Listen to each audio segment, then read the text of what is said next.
Hello મારા વહાલા વહાલા વિદ્યાર્થી મિત્રો, કેમ છો? મજામાં? મારું નામ છે ફાલ્ગુન અદ્રોજા. હું રાજકોટથી છું અને તમે જોઈ રહ્યા છો ફિઝિક્સ વિથ ફાલ્ગુન સર. અને વહાલા વિદ્યાર્થી મિત્રો, અત્યારે આપણે જોઈ રહ્યા છીએ ધોરણ 11 ફિઝિક્સ ચેપ્ટર નંબર 5 ગતિના નિયમો, અને એમાં આપણે અત્યારે સ્વાધ્યાયના દાખલાઓ ગણી રહ્યા છીએ કે જેમાં લાસ્ટ લેક્ચરની અંદર સ્વાધ્યાયના 5.20 નંબરના દાખલા સુધી આપણે કરેલા છે. અને આજે આપણે શરૂ કરવાના છીએ સ્વાધ્યાયના 5.21 નંબરના પ્રશ્નની સાથે. તો ચાલો શરૂ કરીએ આજનો લેક્ચર. નિયમ તમને ખબર છે, ટેક્સ્ટ બુક હારે હોવી જોઈએ, કેલ્ક્યુલેટર સાથે હોવું જોઈએ, બુક હોવી જોઈએ, પેન હોવી જોઈએ. ઓકે, આટલી વસ્તુ સાથે રાખવાની છે. રકમ હું બોલતો જાઉં છું, સાંભળતા જજો. સ્વાધ્યાયનો 5.21 નંબરનો પ્રશ્ન છે, લખી નાખીએ, હેડિંગ માર દઈ, સ્વાધ્યાય 5.21. ઓકે, ચાલો ચાલો રકમ વાંચીએ. શું કહે છે જો, કે દોરીના એક છેડે બાંધેલા 0.25 કિલોગ્રામ દળના પથ્થરને સમક્ષિતિજ સમતલમાં 1.5 મીટર ત્રિજ્યાના વર્તુળમાં 40 રિવોલ્યુશન પ્રતિ મિનિટ એટલે કે પરિભ્રમણ પ્રતિ મિનિટની ઝડપથી ઘુમાવવામાં આવે છે. દોરીમાં તણાવ કેટલું હશે? પેલો પ્રશ્ન. જો દોરી મહત્તમ 200 ન્યૂટનનું તણાવ ખમી શકે તેમ હોય તો કેટલી મહત્તમ ઝડપથી પથ્થરને ઘુમાવી શકાય? એકમાં બે અલગ અલગ પ્રશ્ન તમને પૂછ્યા છે. જે ડેટા આપ્યો છે એને પહેલા લખી નાખવાનો. સૌથી પહેલા આપણને આપ્યું છે દોરીના છેડે બાંધેલો પથ્થર છે, એ પથ્થરનું દળ આપ્યું છે m બરાબર 0.25 કિલોગ્રામ. ઓકે, પછી સમક્ષિતિજ સમતલમાં ત્રિજ્યા તમને આપી દીધી છે r બરાબર 1.5 મીટર. ઓકે, પછી તમને આપ્યું છે પરિભ્રમણ પ્રતિ મિનિટ. આને શું કહેવું? પરિભ્રમણની સંખ્યા ના છેદમાં સમય આપેલો છે, એના ઉપરથી તમને કોણીય વેગ મળશે ઓમેગા. બરાબર, સમજો બરાબર. આ ખાસ સમજો, 40 આ રિવોલ્યુશન પ્રતિ મિનિટ છે. હવે એક પરિભ્રમણ પૂરું થાય, કોણીય ઝડપ છે, તો કેટલા ડિગ્રી ફરશે? તમે એક ચક્ર પૂરું કરો અહીંયાથી અહીંયા સુધીનો, તો ખૂણો કેટલો બને? તો કે 360 ડિગ્રીનો બને ને. ખૂણો કેટલો બને? 360 ડિગ્રી. પાઈ એટલે કેટલો ખૂણો થાય? તો કે 180. તો અહીંયા ગુણાકારમાં આવશે 2 પાઈ. શું કરવું પડે? 40 ગુણ્યા 2 પાઈ. આટલો ખૂણો આવી જશે. ખૂણો આપણે પાઈમાં લીધું છે એટલે રેડિયનમાં લીધો છે. ના છેદમાં મિનિટ છે, એને આપણે 60 માં ફેરવી દઈએ. 1 મિનિટ બરાબર 60 સેકન્ડ. તો આ થઈ જશે રેડિયન પ્રતિ સેકન્ડ. આ ખાસ સમજો. 40 પરિભ્રમણ પૂરા કરે છે, એક પરિભ્રમણમાં ખૂણો આવે છે 360 ડિગ્રી, એને કહેવાય 2 પાઈ. એને આપણે પાઈમાં લખીએ એટલે રેડિયનમાં ફરી ગયું, એટલે આ થઈ જશે આ રીતના. રેડિયન મિનિટમાંથી સેકન્ડમાં ફેરવી નાખો. ચાલો, આ બે ગયા, 2 દુ 4, 2 તેરી 6. તો 4 પાઈ ના છેદમાં 2 દુ 4, 4 પાઈ બાય 3 આવી ગયું. રેડિયન પ્રતિ સેકન્ડ આટલું આવે છે. ઓકે, કોણીય ઝડપ મળી ગઈ છે. હાલો, કઈ વાંધો નહીં. પછી દોરીમાં કેટલું તણાવ ઉત્પન્ન થશે? હવે આપણે તણાવ બળ ગોતવાનું છે દોરીમાં. T બરાબર ક્વેશ્ચન માર્ક. દોરીમાં કેટલું તણાવ ઉત્પન્ન થશે? તો તમને ખબર છે કે કોઈ વસ્તુને ગોળ ગોળ ફેરવીએ, દોરીના છેડે પથ્થર બાંધીને ગોળ ફેરવીએ તો કયું બળ ઉત્પન્ન થાય? કેન્દ્રગામી બળ. એ કોના બરાબર થાય? તણાવ બળ. તો અહીં લખો કેન્દ્રગામી બળ બરાબર દોરીમાં ઉત્પન્ન થતું તણાવ બળ. ઓકે, કેન્દ્રગામી બળ કેટલું થાય? તો કે mv² ના છેદમાં r બરાબર દોરીમાં ઉત્પન્ન થતું તણાવ બળ એટલે T થાય ને. હવે તમને ખબર છે કે vr ઓમેગા, અમે ઓમેગા છીએ. v બરાબર શું મૂકી દેવાનું? r ઓમેગા, કારણ કે આપણી પાસે r છે અને ઓમેગા પણ છે. તો m r ઓમેગા આનો વર્ગ ના છેદમાં r બરાબર T. તેથી m r² ઓમેગા સ્ક્વેર ના છેદમાં r બરાબર T. એક એક r કેન્સલ કરી નાખો. તો m r ઓમેગા સ્ક્વેર બરાબર આવશે તણાવ બળ કેપિટલ T. હવે જો m છે, r છે, ઓમેગા છે, એનો વર્ગ કરી નાખશો એટલે તણાવ બળ મળી જશે. તેથી તણાવ બળ T બરાબર m ની કિંમત છે 0.25, r ની કિંમત છે 1.5, ઓમેગા નો વર્ગ એટલે ચોકે ચોકે 16, પાઈ નો વર્ગ એટલે પાઈ સ્ક્વેર ના છેદમાં 3. સોરી, 3 નો વર્ગ કરવો પડશે ને. 3 તેરી 9, આખાનો વર્ગ કરવાનો છે ને. કિંમત આપણે છેલ્લે મૂકી છે, બાકી તમે અહીંયા મૂકી દેશો પાઈ ની કિંમત પછી કરશો તોય વાંધો નહીં. ચાલો કેલ્ક્યુલેટર કાઢો બધા ફટાફટ. હાલો હું કેલ્ક્યુલેટર કાઢું છું. હા ચાલો ગણતરી કરીએ. 0.25 ગુણ્યા 1.5 ગુણ્યા 16 ગુણ્યા 3 અરે યાર 3 ખોટું થઈ ગયું વાંધો નહીં. હાલો 0.25 ગુણ્યા 1.5 ગુણ્યા 16 ગુણ્યા 3.14 ઇઝ ઇક્વલ ટુ આટલા ભાગ્યા 9 6.57 આવે છે. કેટલો આવે છે? 6.57 ન્યૂટન. તો આને તમે નિયર અબાઉટ કેટલા લખી શકો? તો કે 6.6 ન્યૂટન લખી શકાય. કેટલા લખી શકાય? 6.57 છે એટલે 6.6 ન્યૂટન આપણે લખી નાખ્યું. ખ્યાલ આવી ગયો? તો આ તમે પહેલા પ્રશ્નનો જવાબ મેળવ્યો છે એટલે અહીંયા હું એકડો કરીને લખું છું પહેલા પ્રશ્નનો જવાબ. હવે બીજા પ્રશ્નમાં ઊંધું પૂછ્યું છે તમને. હવે તમને એમ કીધું છે કે તમે પથ્થરને બહુ મહત્તમ સ્પીડથી ઘુમાવવા માટે તમારી પાસે મહત્તમ તણાવ બળ છે ને એ તમને આપ્યું છે 200 ન્યૂટન.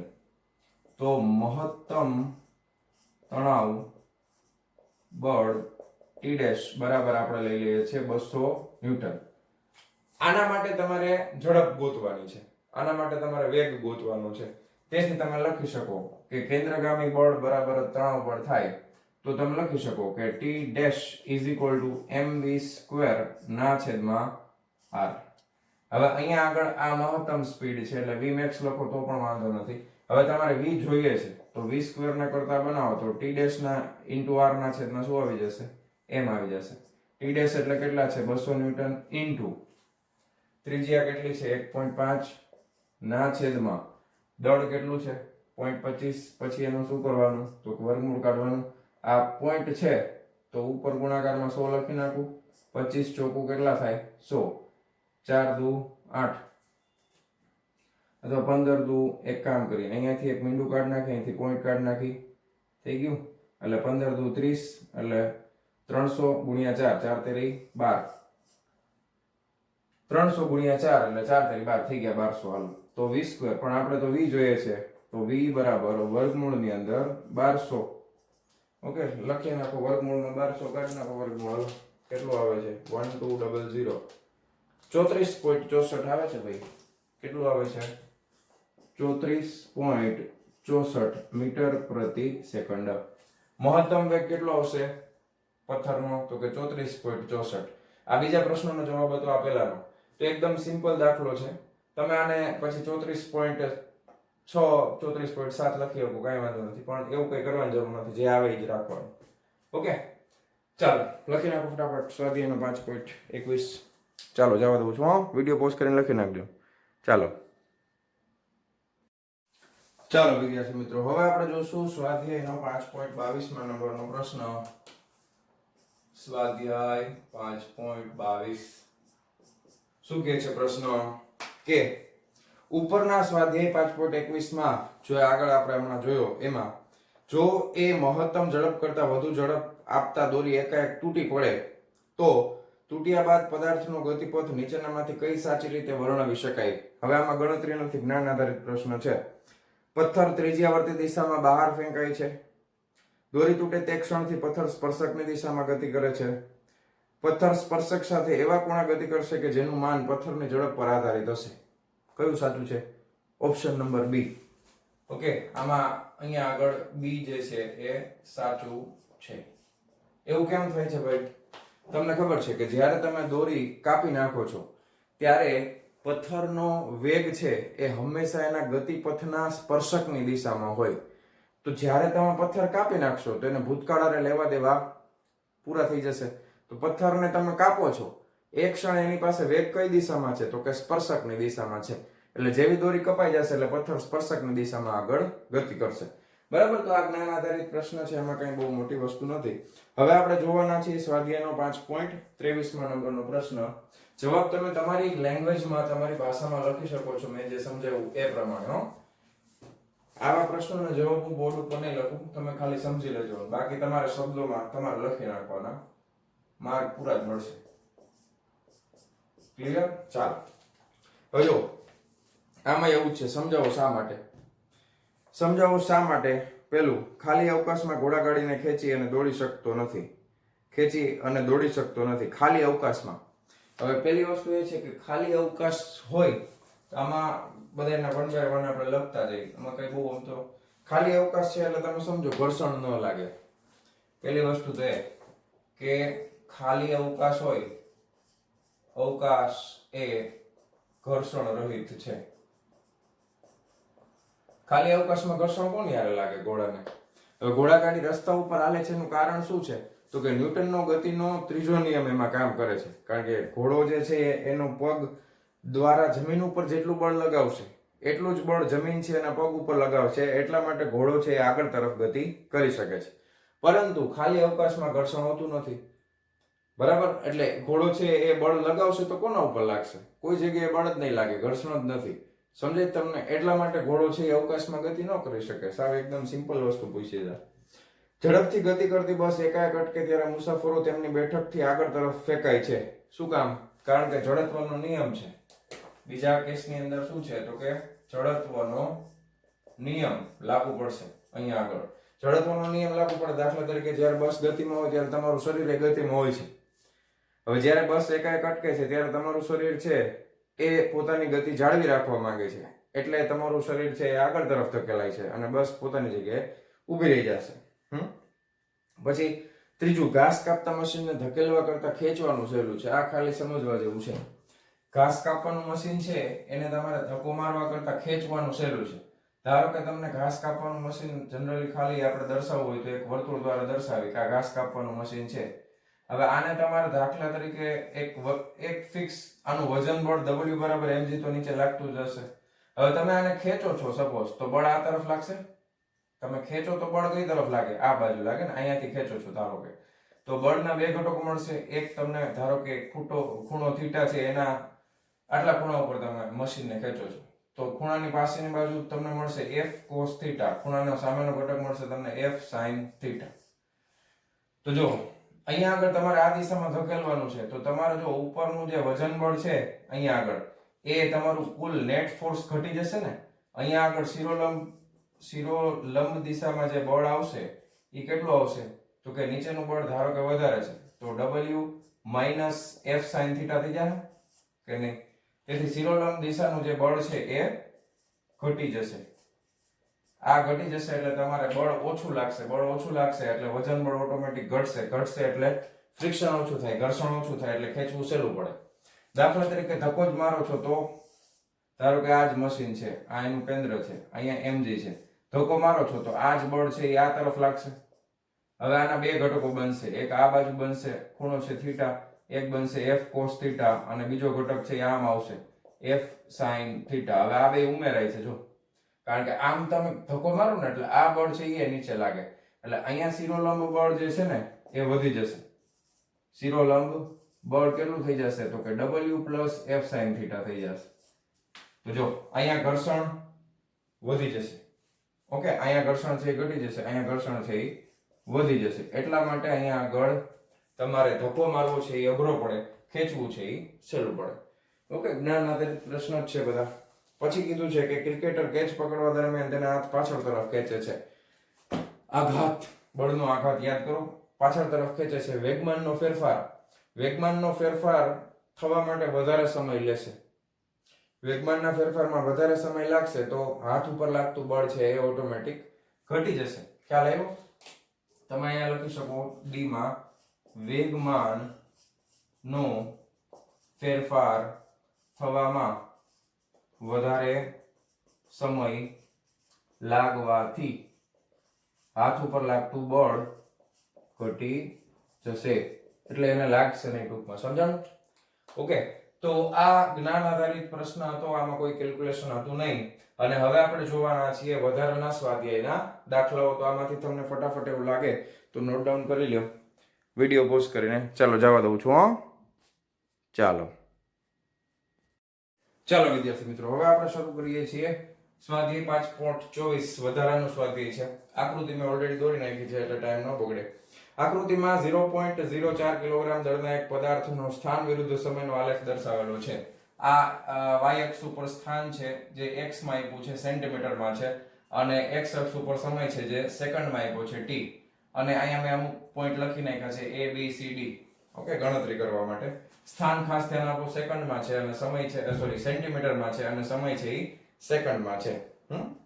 હવે આ ગતિ માટેનો યોગ્ય ભૌતિક સંદર્ભ જણાવો. ભૌતિક સંદર્ભ એટલે તમને શું લાગે છે આ ગતિ કેવી હશે એમ? ભૌતિક સંદર્ભ એટલે એવું કહેવા માંગે છે. તમે એના જવાબમાં શું લખી શકો? જો પેલા આ ગ્રાફને ધ્યાનથી જુઓ કે અહીંયા સમય 0, સ્થાન એ 0. સમય 2 સેકન્ડ વધે તો સ્થાન કેટલું થઈ જાય છે? 2 સેન્ટીમીટર.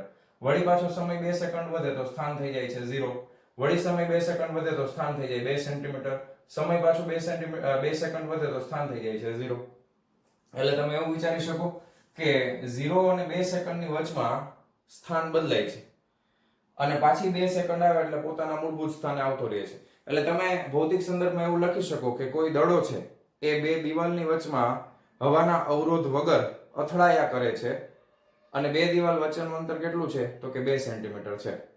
એટલે દર 2 સેકન્ડ થાય એટલે બળનો આઘાત લાગે એટલે ભટકાશે, પાછો આવશે ભટકાશે, પાછો આવશે ભટકાશે, એટલે એ કન્ટિન્યુઅસ ચાલુ રહેશે. તો ભૌતિક સંદર્ભમાં તમે એવી રીતે લખી શકો છો. એ વાક્ય અહીંયા લખતો નથી, તમે સમજી ગયા છો. શું લખવાનું તમારે? બે દિવાલ વચ્ચેનું અંતર 2 સેન્ટીમીટર છે અને બંને દિવાલની વચ્ચે દડો હવાના અવરોધ રહિત પરિસ્થિતિમાં દિવાલો સાથે ક્રમિક અથડામણ અનુભવે છે. તો આ પેલા પ્રશ્નનો ભૌતિક સંદર્ભનો મતલબ થઈ ગયો. પછી પદાર્થને પ્રાપ્ત થતા બે ક્રમિક આઘાતો વચ્ચેનો સમય કેટલો છે?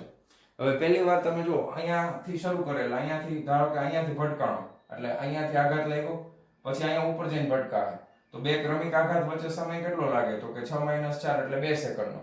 2 સેકન્ડે ભટકાય છે તો બે ક્રમિક આઘાત વચ્ચેનો સમયગાળો કેટલો છે? તો કે 2 સેકન્ડ. આકૃતિ ગ્રાફ ઉપરથી જ ખબર પડી જશે. ચાલો, પછી દરેક આઘાતનું મૂલ્ય શું છે? આઘાતનું મૂલ્ય શોધવું છે એ આપણે ગોતીએ. એ વસ્તુ કેલ્ક્યુલેશનનો પાર્ટ છે. તો આઘાતનું મૂલ્ય શોધવા માટે આપણે અહીંયાથી દડો શરૂ કરીને ઉપર જાય છે તો કોઈ પણ એક માટે શોધી લેશું આઘાતનું મૂલ્ય. બરાબર, અહીંયાથી આઘાતમાં ફેરફાર થાય છે એ ગોતી લેશું.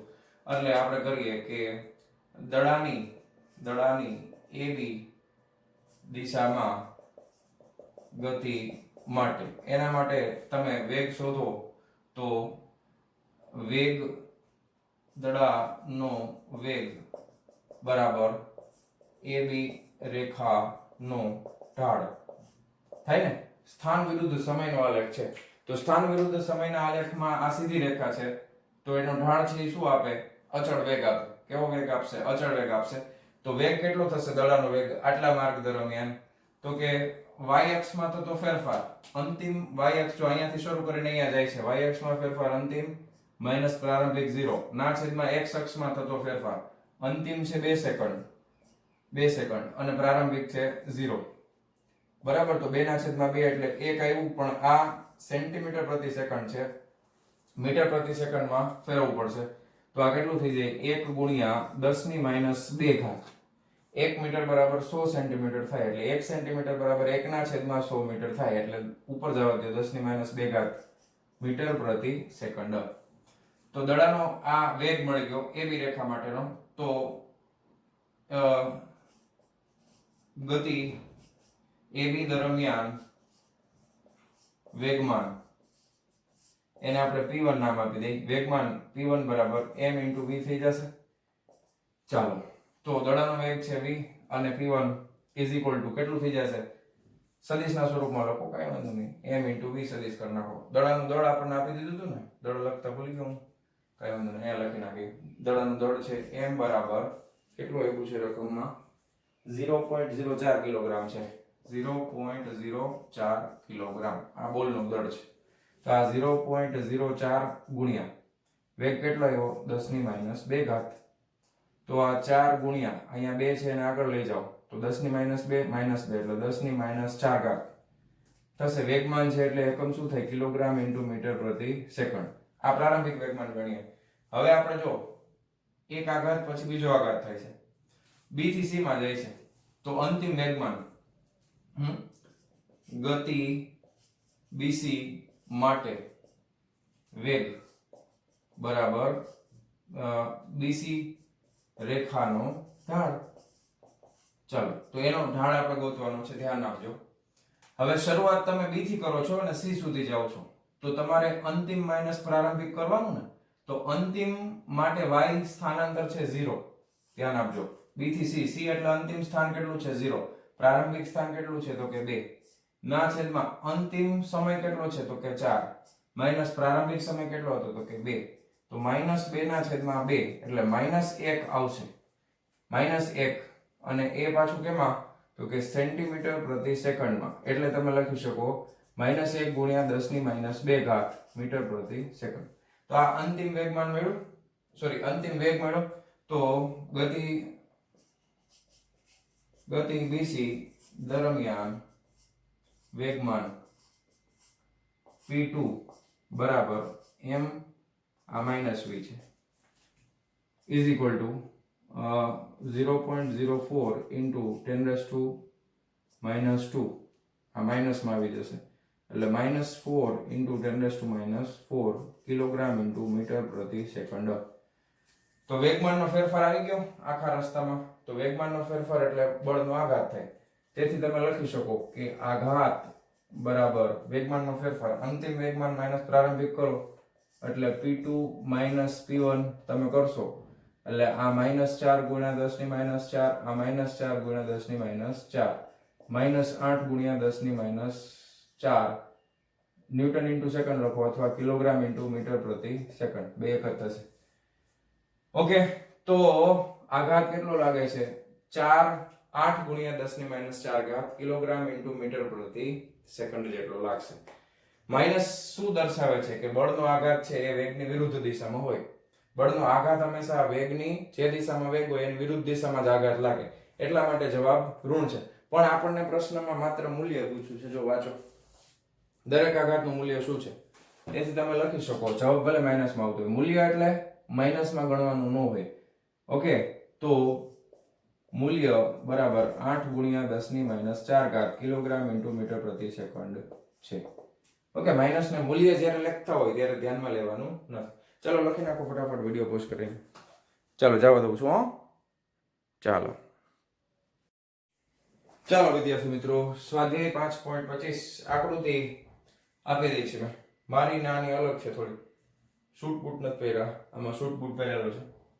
ઓકે, સમજી લેજો, કઈ વાંધો નહીં, એમાં કઈ ફેર ન પડે ને. હા, એક સમક્ષિતિજ કન્વેયર એટલે કે વહન કરાવતા બેલ્ટ કે જે 1 મીટર પ્રતિ સેકન્ડ સ્ક્વેર થી પ્રવેગિત થાય છે, તેના પર બેલ્ટની સાપેક્ષે ઉભેલો એક સ્થિર માણસ સ્થિર જ છે ભાઈ, સ્થિર ઉભેલો છે એટલે ડગતો નથી, પડ્યો નથી, બેલ્ટની હારે હારે જ ગતિ કરે. સ્થિરનો મતલબ શું થાય, બેલ્ટ ઉપર સ્થિર છે એટલે બેલ્ટ જેટલા પ્રવેગથી ગતિ કરતો હોય માણસ એટલા પ્રવેગથી જ ગતિ કરતો હોય ને. ઓકે, સ્થિર માણસ દર્શાવેલો છે. માણસ પર ચોખ્ખું પરિણામી બળ કેટલું હશે? પહેલા પ્રશ્નનો જવાબ મેળવશું, પછી બીજાનો. જો માણસના બૂટ અને બેલ્ટ વચ્ચેનો સ્થિત ઘર્ષણાંક 0.2 હોય તો બેલ્ટના કેટલા પ્રવેગ સુધી માણસ બેલ્ટની સાપેક્ષે સ્થિર ઊભો રહી શકે? માણસનું દળ છે એ 65 કિલોગ્રામ છે. ચાલો આપણે જે ડેટા આપ્યો પહેલા પ્રશ્નનો જવાબ મેળવવો છે તો એમાં માણસનું દળ જરૂર પડશે. તો કે આ માણસનું દળ m બરાબર 65 કિલોગ્રામ અને બેલ્ટનો પ્રવેગ આપ્યો છે આઈ થિંક 1 છે, 1 મીટર પ્રતિ સેકન્ડનો વર્ગ. આ 1 મીટર પ્રતિ સેકન્ડનો વર્ગ છે. હવે જેટલા પ્રવેગથી બેલ્ટ જતો હશે માણસનો પ્રવેગ પણ એટલો જ હશે. હવે ન્યૂટનના ગતિના બીજા નિયમ પરથી માણસ પર લાગતું ચોખ્ખું બળ F બરાબર કેટલું થાય? તો કે માં દળે આપ્યો છે, પ્રવેગે આપ્યો છે, વાર્તા પૂરી થઈ ગઈ. 65 ગુણ્યા 1 એટલે 65 જ આવે ને ભાઈ, 65 ન્યૂટન. આટલું ચોખ્ખું બળ લાગશે. પણ આ બળ કઈ દિશામાં લાગે? આ ચોખ્ખું બળ છે, પ્રવેગ આમ થાય છે ને, તો બળની દિશા છે, બળની દિશા એ કન્વેયર બેલ્ટની દિશાની વિરુદ્ધ દિશામાં લાગશે. બરાબર ને? કારણ કે માણસ ઉપર જો બેલ્ટ આમ જતો હોય તો એના ઉપર બળ છે એની વિરુદ્ધ દિશામાં લાગે, ગતિની વિરુદ્ધ દિશામાં. બેલ્ટ આમ જાય છે તો બળ આ દિશામાં લાગતું હોય. તમને આ અનુભવ જ છે, ઘણી વાર તમે મોલમાં ફરવા ગયા હોય ને બેલ્ટ ઉપર ઊભા રહેતા, જો કે એ તો આમ હોય, સ્લાઇડિંગ થતું હોય. આવી રીતે આમાં ઊભું રહેવું અઘરું પડે. આમ સીધો બેલ્ટ હોય ને સ્પીડમાં જતો હોય. ઓલું તમને ખબર જ ને, ઓલા જીમની અંદર ખબર દોડાદોડી કરતા હોય, સ્વિચ ચાલુ કરે પછી સ્પીડ વધારે ઘટાડી શકો, આ એના જેવું છે. ઓકે, આ સ્થિર છે, આ દોડતો નથી ભાઈ, સીધે સીધો આવેલો જાય છે. હવે બીજો પ્રશ્ન તમને એમ કીધું છે કે સ્થિર ઘર્ષણાંક આપી દીધો છે. જો માણસના બૂટ અને બેલ્ટ વચ્ચેનો સ્થિર ઘર્ષણાંક, એટલે બીજા કેસની અંદર તમે સ્થિર ઘર્ષણાંક લખી નાખો μs બરાબર 0.2. હવે આ કેસની અંદર તમને એમ પૂછ્યું છે કે બેલ્ટના કેટલા પ્રવેગ સુધી માણસ બેલ્ટની સાપેક્ષે સ્થિર ઊભો રહી શકે. તો સ્થિર ઘર્ષણાંકના લીધે જે ઘર્ષણ બળ લાગતું હોય એ એના ઉપર લાગતા બાહ્ય બળ જેટલું હોવું જોઈએ. ધારો કે પ્રવેગ છે, ધારો કે પ્રવેગ આપણે ધારી લઈએ a' છે, તો માણસ પર લાગતું ચોખ્ખું બાહ્ય બળ બરાબર સ્થિર ઘર્ષણ બળ. આ આપણે શીખેલું જ છે. ચોખ્ખું બાહ્ય બળ કેટલું લાગે એના ઉપર, તો કે માણસ ઉપર ચોખ્ખું બાહ્ય બળ એટલે માણસનું દળ અને બાહ્ય પ્રવેગ. ધારો કે પ્રવેગ આટલો છે, તો સ્થિર ઘર્ષણાંક માટે સ્થિર ઘર્ષણ બળ કેટલું લાગે, તો કે સ્થિર ઘર્ષણ બળ μs * r. r એટલે લંબ બળ છે. હવે તમને ખબર છે કે લંબ બળ માટે તમને ખબર છે ઉપર જેટલું લંબ બળ લાગે એટલું જ નીચેનું શું લાગે, તો કે વજન બળ લાગે, w બરાબર mg. ઓકે, તો અહીંયા આગળ તમે લખી શકો μs * r એટલે કેટલા થઈ જશે, m * g. શું કામ થયું, ખ્યાલ આવ્યો? લંબ બળ કેટલું હોય, માણસના વજન જેટલું જ હોય. ઉપર જેટલું લંબ બળ લાગે એટલું જ નીચે વજન બળ લાગતું હોય. તો m કેન્સલ થઈ ગયા ઉપર નીચેથી, તો a' બરાબર μs * g. μs 0.2 અને g કેટલા છે, તો કે 10. આપણે આખા બધા સ્વાધ્યાયમાં 10 જ લેવાના છે, એટલે આ થઈ જશે 2 મીટર પ્રતિ સેકન્ડનો વર્ગ. તો જ્યાં સુધી આનો પ્રવેગ 2 મીટર પ્રતિ સેકન્ડ સ્ક્વેર જેટલો નહીં થાય ત્યાં સુધી માણસ છે ટોટેલો રહેશે. જેવો આનાથી પ્રવેગ વધી જશે એટલે થડ દઈને ખડી જશે, એટલે પડી જશે ટૂંકમાં. ઓકે, તો એકદમ સિમ્પલ દાખલો છે, લખી નાખો હાલો ફટાફટ વિડીયો પોઝ કરીને. ચાલો જવા દઉં છું. ચાલો વિદ્યાર્થી મિત્રો, સ્વાધ્યાયનો 5.26 નંબરનો પ્રશ્ન શું કહે છે, એક દોરીને છેડે બાંધેલો સ્મોલ m દળનો પથ્થર કેપિટલ R ત્રિજ્યાના ઉર્ધ્વ વર્તુળમાં ભ્રમણ કરે છે. આને શું કહેવાય, સમક્ષિતિજ વર્તુળ કહેવાય ને. આ રીતે ઉર્ધ્વ વર્તુળ એટલે આમ ફેરવો છો દોરીને, આમ દોરીમાં આમ પથ્થર ફરે છે ગોળ, આમ ધ્યાન આપજો આ રીતે. વર્તુળના ઉચ્ચતમ અને નિમ્નતમ બિંદુઓએ અધો દિશામાં લાગતા ચોખ્ખા બળ માટેની નીચેનામાંથી સાચો વિકલ્પ પસંદ કરો. T1 અને V1 નિમ્ન બિંદુએ તણાવ અને ઝડપ દર્શાવે છે. T2 અને V2 અનુરૂપ મૂલ્યો 4 ઓપ્શન એ મેં લખી નાખ્યા છે, બરાબર, અને સાચું કહ્યું. હવે એના માટે આપણે શું કરાય કે સૌથી પહેલા તો પરિસ્થિતિને ડ્રો કરી લેવાય કે ધારો કે આ રીતે કોઈ પથ્થર જે છે એ ઉર્ધ્વ વર્તુળની અંદર ગતિ કરે છે, એનું કેન્દ્ર છે. હવે એના બે મેઇન બિંદુ બે છે, એક સૌથી ઉપરનું એટલે અહીંયા આગળ હશે અને એક સૌથી નીચેનું એટલે અહીંયા આગળ હશે. એકમાં અહીંયા હશે, એકમાં અહીંયા હશે. હવે તમે પહેલા નીચેના બિંદુની વાત કરો. ધારો કે આ હાઈએસ્ટ પોઈન્ટ, ઉપર એટલે હાઈએસ્ટ કહેવાય એટલે આને h કહીએ, આને લોએસ્ટ કહેવાય એટલે l કહી દઈએ. l નંબરનું બિંદુ, h નંબરનું બિંદુ. હવે નિમ્નતમ બિંદુ એટલે l. ઓકે, હવે અહીંયા કયા બળો લાગે, તો કે એક તો આનું mg છે એ તો નીચે લાગે જ, તે દળ છે m એટલે mg નીચે લાગતું હશે, તો તણાવ બળ ક્યાં લાગે, તો કે કેન્દ્ર તરફ લાગે એટલે તણાવ બળ T. તો l બિંદુ માટે તમારે સમીકરણ બનાવવું હોય અને આ પથ્થર કેમ ફરે છે, તો કે ગોળ ગોળ ફરે છે, તો આના ઉપર લાગતું ચોખ્ખું બળ કેટલું થાય, તો કે અધો દિશામાં ગોતવાનું છે ને, તો અધો દિશામાં ચોખ્ખું બળ કેટલું થાય, તો કે mg - T કેટલું થશે, કારણ કે T ઉપર છે, mg નીચે છે. ખ્યાલ આવી ગયો? ઓકે, હવે આમાં તમારે ક્યાંય કેન્દ્રગામી બળને ધ્યાનમાં લેવાનું નથી. mv²/r એ તમને કન્ફ્યુઝ કરવા માટે આપેલું છે, કારણ કે આ પથ્થર ઉપર જે તણાવ બળ લાગે છે અને આ લાગે છે એના લીધે પથ્થર સ્થિર છે, તો એના ઉપર ચોખ્ખું બળ આટલું લાગે છે. આના બરાબર કેન્દ્રગામી બળ થાય. આના બરાબર શું થાય, કેન્દ્રગામી બળ થાય. તો ઈ થશે = mv1²/r. તમે લખી શકો. આની ત્રિજ્યા કેપિટલ R છે, પણ એની આપણે કઈ જરૂર જ નથી. તમને તો ખાલી આના ઉપર અધો દિશામાં કેટલું બળ લાગે છે એ ગોતવાનું છે. તો કેટલું થાય, mg - T1. હવે ઉર્ધ્વ દિશામાં છે પથ્થર અહીંયા હોય તો આના ઉપર mg તો નીચે લાગે જ છે, કન્ફર્મ. હવે તણાવ બળ છે ઈ પણ કઈ બાજુ લાગે, તો કે ઈ પણ કેન્દ્ર તરફ જ લાગે, દોરી ખેંચાતી હોય એટલે. તો બીજા કેસમાં h પોઈન્ટ પાસે બળ કેટલું લાગે, તો કે mg + T. અધો દિશામાં કેટલું બળ લાગશે, mg + T.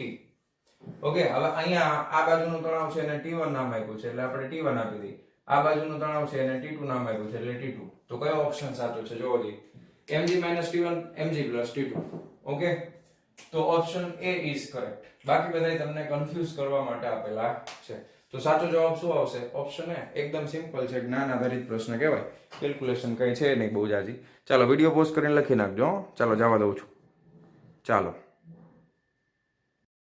ચાલો વિદ્યાર્થી મિત્રો, હવે આપણે જોશું સ્વાધ્યાયનો 5.27 નંબરનો પ્રશ્ન. સ્વાધ્યાય 5.27 શું કહે છે કે 1000 કિલોગ્રામ દળનું હેલિકોપ્ટર. તો બધાના દળ પહેલા લખી નાખીએ. હેલિકોપ્ટરનું દળ છે એને m1 નામ આપી દઈ. ઈ છે 1000 કિલોગ્રામ. ઓકે, હેલિકોપ્ટરનું દળ m1 બરાબર 1000 કિલોગ્રામ નું હેલિકોપ્ટર 15 મીટર પ્રતિ સેકન્ડ સ્ક્વેરના ઉર્ધ્વ દિશાના પ્રવેગથી ઉપર ચડી રહ્યું છે. તો હેલિકોપ્ટરનો પ્રવેગ છે એ ઉર્ધ્વ દિશામાં છે, ઉપર તરફ 15 મીટર પ્રતિ સેકન્ડનો વર્ગ. ચાલક અને મુસાફરોનું કુલ દળ બરાબર, ચાલક અને મુસાફરોનું દળ છે એટલે એને m2 નામ આપી દઈ. ચાલક અને મુસાફર બેયનું ભેગું છે આ 300 કિલોગ્રામ છે. બરાબર. હાલો, તો નીચેના કિસ્સાઓમાં બળના માન અને દિશા જણાવો. નીચેના કિસ્સા આપણને આપેલા છે. હવે પરિસ્થિતિ એવી છે કે અહીંયા સપોઝ ધારો કે મને હેલિકોપ્ટર દોરતા તો નથી આવડતું, પણ હવે કંઈક આ રીતનું ઉપર આવું કંઈક હશે ને. હા, આવું કંઈક હોય, સમજ્યા? હવે અહીંયા ચાલક બેઠો હોય છે, તમને દેખાય ને બેઠો હોય એટલે દેખાય ને અહીંયા કંઈક હેન્ડલ બેન્ડલ હશે, અને માણસો બધા અહીંયા અંદર બેઠેલા હશે. આ રીતે બેઠેલા હશે. આ હેલિકોપ્ટર ચડે છે ઉપર, અને આ બધા અહીંયા જે બીજા બધા માણસો બેઠા છે બરાબર, ઈ બધાયના વજન છે ઈ બધા ક્યાં આવે?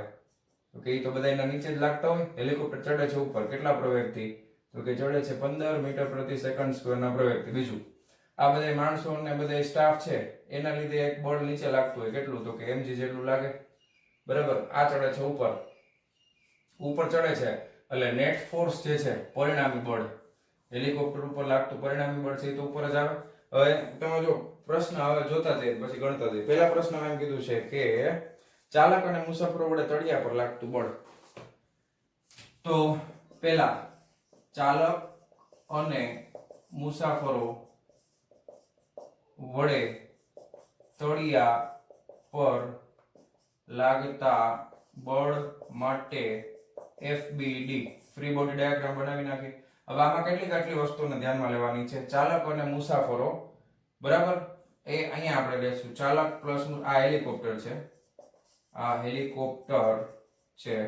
પછી ચાલક અને મુસાફરોના કારણે, તો ચાલક અને મુસાફરોનું દળ કેટલું છે? 300. તો ચાલક અને મુસાફરોના કારણે m2 જે નીચે લાગશે. હેલિકોપ્ટર ઉપર બળ લાગે છે ને, તો ફ્રી બોડી ડાયાગ્રામમાં હેલિકોપ્ટર અહીંયા રહેશે અને હેલિકોપ્ટર ચડે છે ઉપર ચડે છે. હેલિકોપ્ટર ઉપર ચડે છે, બાહ્ય બળ F છે, અને ઉપર તરફનો પ્રવેગ કેટલો છે? તો કે ઉપર તરફનો પ્રવેગ A આપેલો છે. ખ્યાલ આવી ગયો? ઉપર તરફનો પ્રવેગ કેટલો છે? A. હવે અહીંયા આગળ તમારે દળ, હેલિકોપ્ટરના દળને ધ્યાનમાં લેવાનું નથી, કારણ કે તમે ચાલક અને જે માણસો છે પેસેન્જર એના દ્વારા હેલિકોપ્ટરના તળિયા ઉપર જે બળ લાગે છે એની વાત કરીએ છીએ. ખ્યાલ આવી ગયો તમને? તો હેલિકોપ્ટરનું પોતાનું વજન, પોતાનું દળ છે એને ધ્યાનમાં લેવાની જરૂર પડશે નહીં પહેલા કેસમાં. તો હવે તમે અહીંયા લખી શકો કે ન્યૂટનના ગતિના બીજા નિયમ પરથી. ન્યૂટનના ગતિના બીજા નિયમ ઉપરથી ધ્યાન આપો ખાસ. ન્યૂટનનો ગતિનો બીજો નિયમ એમ કે છે કોઈ પણ પદાર્થ ઉપર લાગતું ચોખ્ખું બાહ્ય બળ F બરાબર કેટલું થાય? m * a જેટલું થાય. હવે અહીંયા દળ કયું ધ્યાનમાં લેશું? m2. તો m2 બાહ્ય બળ માટે બહારનો પ્રવેગ કેટલો છે? તો કે a થાય. આ બાહ્ય બળ ઇઝ ઇક્વલ ટુ, હવે આમાં કેટલા બળનો ફેરફાર શું છે? તો કે ઉપર તરફનું બળ વધારે છે, નીચે તરફનું બળ ઓછું છે. હવે ઉપર તરફ જે બળ લાગે છે એના માટે તમે શું લખશો? તો કે ઉપર તરફ જે બળ લાગે છે એ કેટલું હોય? તો કે લંબ બળ r જેટલું જ હોય કે નહીં? તો કે લંબ બળ r માઈનસ નીચે તરફનું તમે લેશો એટલે થઈ જશે m2 * સ્મોલ g. ખ્યાલ આવ્યો તમને?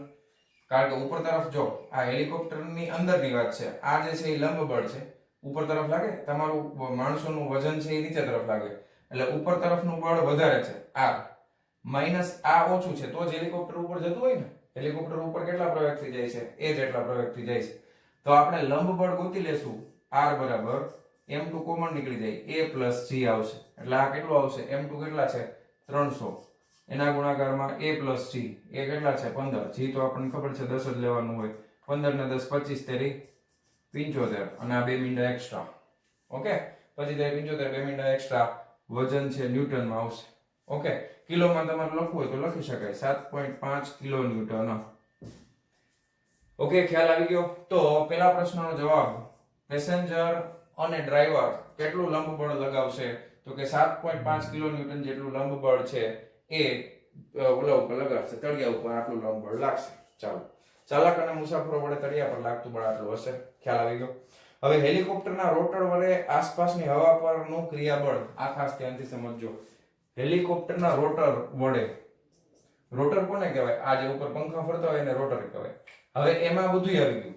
હેલિકોપ્ટર આવી ગયું એના માણસો આવી ગયા આખું તંત્ર આવી ગયું બરાબર છે ઈ રોટર છે ઈ હવા ઉપર કેટલું બળ લગાવે છે હવે તમે સમજો આ આખું તંત્ર છે તંત્ર એટલે helicopter plus driver plus passenger બધું આવી ગયું તંત્રમાં હવે તંત્રનું દળ કુલ દળ તમે કેપિટલ M સમજજો હવે તંત્રમાં નીચે તરફ કેટલું બળ લાગતું હોય તો કે mg આ તો કન્ફર્મ નીચે લાગે જ છે તંત્રમાં ઉપર તરફ લંબ બળ r લાગતું હોય આખા તંત્રનું અને પ્રવેગ એ ઉપર તરફ જ છે એ ખ્યાલ આવ્યો તમને પ્રવેગ પણ ઉપર તરફ જ છે હવે અહીંયા આમાં આના માટે ન્યૂટન આ ફ્રી બોડી ડાયાગ્રામ બનાવ્યો તંત્ર માટેનો FBD ફ્રી બોડી ડાયાગ્રામ પછી અહીંયા આપણે લખી નાખીએ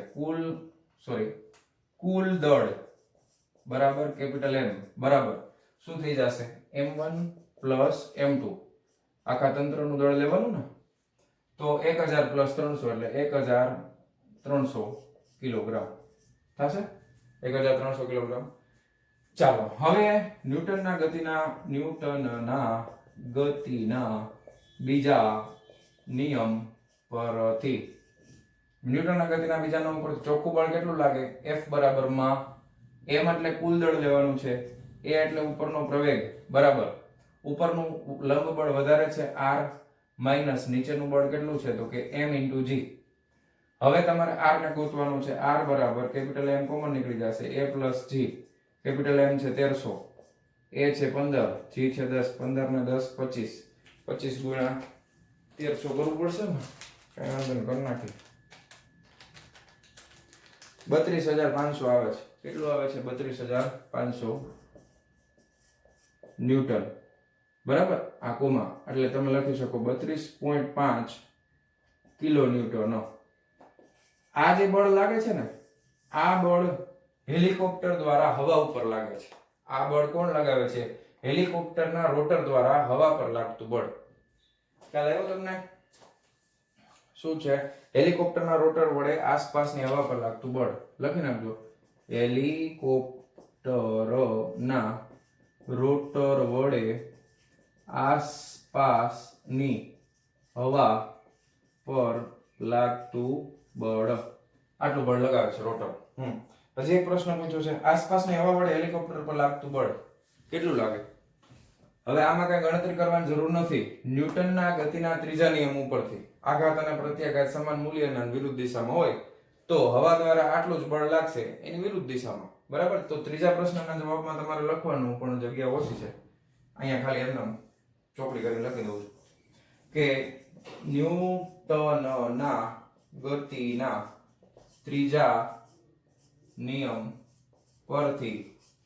ન્યૂટનના ગતિના ત્રીજા નિયમ પરથી આસપાસની હવા દ્વારા હેલિકોપ્ટર પર લાગતું બળ એ તમે લખી નાખજો આસપાસની હવા દ્વારા હેલિકોપ્ટર પર લાગતું બળ કેટલું થશે 32.5 કિલો ન્યૂટન થશે ઓકે વાર્તા પૂરી લખી ગયો ચાલો વિડિયો પોઝ કરીને લખી નાખો ફટાફટ ચાલો જવા દઉં છું હો ચાલો